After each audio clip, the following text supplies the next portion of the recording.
continue tout en plaisir avec de la poésie, avec Franck Jury. Bonsoir. Bonsoir, merci de m'avoir invité. Avec plaisir. Alors vous, vous êtes poète et vous avez créé ce nom autour de la passion poésie qui s'appelle Poésitivons Poète. Parce que vous êtes dans une vision justement positive de la poésie. Je crois que ce soir, et je n'ai que des choses difficiles à prononcer, on m'a mis des pièges partout. L'idée, c'est quoi? C'est de véhiculer l'aspect plaisir de la poésie? Alors oui, il y avait l'aspect plaisir de la poésie, puis aussi ramener un petit peu la poésie dans la lumière, puisque moi je trouve qu'elle est encore un peu trop dans l'obscurité, on va dire.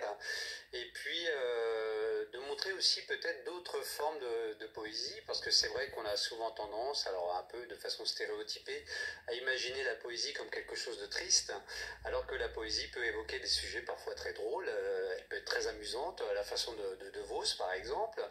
Donc voilà, je voulais qu'on ait un peu cette image-là de la poésie et montrer qu'elle est accessible au plus grand nombre sur des sujets très variés, d'où l'objectif de ce collectif, un Poésitivons. Bon, je le dis mieux parce que moi je suis entraîné maintenant, mais d'où l'idée du collectif justement. Alors c'est vrai que si on parle un petit peu de votre parcours, donc vous avez deux recueils à votre actif, Couleurs poétiques et Les épines et les roses, des recueils de poésie. Donc c'est vrai que c'est un art, un genre littéraire pas forcément méconnu, mais en tout cas moins mis en avant, moins peut-être facile, ou en tout cas les gens le pensent moins facile d'accès. C'est peut-être dû aussi à la place qu'il a pris dans le parcours scolaire au départ, où on doit apprendre sa poésie et que finalement il n'y a pas que du positif pour le coup qui ressort de ça et qu'il faut apprendre à l'aimer en étant adulte et à se l'approprier. Peut-être, je pense qu'il y a deux choses, c'est que pendant très longtemps en France, et quelque part tant mieux, on a eu une vision un peu élitiste de la poésie. Bon, c'est dû principalement aux grands poètes qu'on a connus. C'est ça, c'est aussi parce qu'on a eu de grands poètes. Hein. Voilà, vous étiez professeur de littérature, donc voilà. Voilà, donc on a eu nos grands poètes au 19e siècle, et c'est vrai qu'on a une vision peut-être un peu trop élitiste aujourd'hui, qui laisse peu de place à la poésie dite contemporaine, moderne d'une certaine façon. Alors ça, c'est un petit peu dommage. Et puis, il y a le fait aussi que, d'après moi, la poésie, elle doit s'adresser à tout le monde. Moi, j'ai pas envie d'une poésie qui s'adresse simplement à une élite, même si, bien sûr, ils sont les bienvenus. Genre, j'en fais une certaine façon partie, mais qu'elle puisse aussi s'adresser à des gens qui n'ont pas encore eu accès à la poésie, peut-être à l'école, effectivement, mais pas seulement à l'école. Et puis qu'on puisse découvrir quelque part que la poésie peut aborder des sujets qui sont aussi les nôtres, la poésie du quotidien.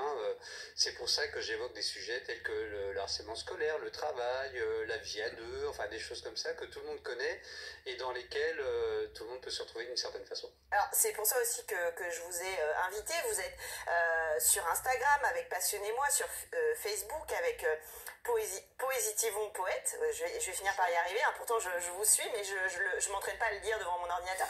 Justement aujourd'hui, on sait que il y a parfois du mal à convaincre les gens d'ouvrir leurs livres en dehors des grandes sagas que l'on connaît. Mais il y a quand même un petit peu un retour au livre. Comment on fait pour investir la poésie? Alors là, je vous ai déjà donné une piste. Abonnez-vous à ces pages-là. Mais comment on fait pour voilà, faire rentrer la poésie dans notre quotidien? On va dire que le combat est double. C'est vrai qu'il faut arriver aussi à ce que le livre soit un peu plus répandu. Donc ça, c'est pas toujours simple, effectivement, puisque la littérature, ça peut faire peur aussi d'une certaine façon. Je le vois parfois avec mes élèves d'ailleurs. Mais comme la porte d'un musée, parfois la porte d'une librairie ou d'une bibliothèque est difficile. On ne franchit pas les librairies si facilement que ça quand on n'y est pas habitué, quand on n'a pas eu cette éducation, entre Alors guillemets. On espère que ce qui s'est passé pendant le confinement va continuer, puisqu'il y a eu un engouement un petit peu... On l'espère, et puis bon, après, il y a aussi les effets de mode, j'ai envie de dire, puisqu'aujourd'hui, on sait, la mode, c'est principalement les romans, les documentaires, le bien-être, les livres de cuisine. Les livres de cuisine, effectivement, mais ça en fait partie, oui, tout à fait. Donc maintenant, ce retour de la poésie, on espère qu'il va se réaliser concrètement dans les librairies, dans les maisons d'édition et dans les mains des lecteurs, parce que c'est ça le plus important. Alors, vos livres, justement, on peut les trouver en ligne et vous contribuez justement en postant des poèmes, vous invitez les gens un petit peu à aussi s'emparer peut-être de leurs propres mots pour se lancer dans l'écriture. Disons que je mets tous les moyens en place puisque j'ai 2 comptes sur Instagram. Donc Passionnez-moi et puis Poésitivons, hein, il y a aussi un compte pour le collectif. J'ai un compte sur Facebook, j'ai une chaîne YouTube aussi parce que je mets aussi certains poèmes en scène. C'est-à-dire que je les mets dans un contexte particulier, je ne les lis pas à n'importe quel endroit, j'essaie de les mettre en scène.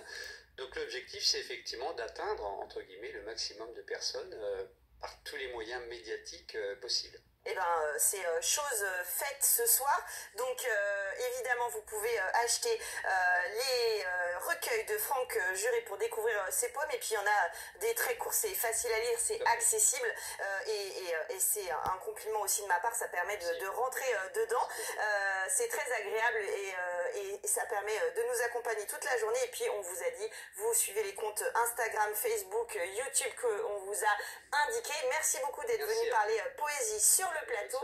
Et puis nous, on se retrouve la semaine prochaine pour un des derniers numéros de Culturel. À bientôt!